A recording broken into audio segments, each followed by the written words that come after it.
Hey guys, Verve here with another pre-game champion rundown, where you learn how to beat Akali before minions hit your lane.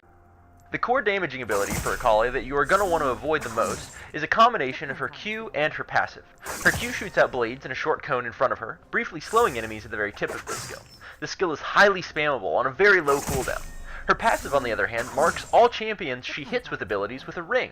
If Akali exits this ring, her next auto attack does a crazy high damage. Be sure not to let Akali auto you for free after she lands that spammable Q. The most important ability to understand of Akali's kit is actually her W, her Shroud.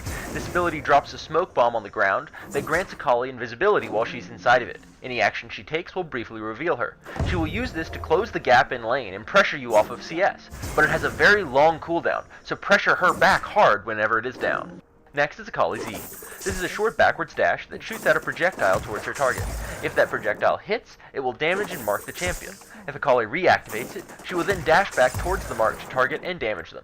It is important to note that this ability does allow Akali to go over walls with both parts, and that the returning dash on Akali's E does not have a range limit. No matter how far you are from her, if you're marked, she can dash to you.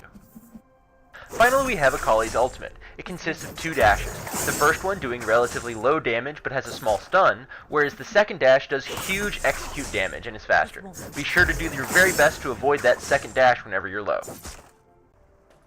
As another side note, Akali can use her ultimate freely to cross over walls, so she might use this as an escape tool whenever she's desperate or wanting to escape a gank. Thanks for watching my pre-game rundown on Akali.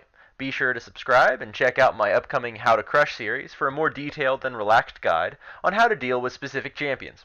Check out the Discord link below to find some chill people to play League with who can help you learn the game if you are new and won't be toxic just because you haven't mastered the game yet. Feel free to shoot me any questions or suggestions you might have there or in the comments below. Thanks again, and don't forget to like and subscribe for more content. See you in game.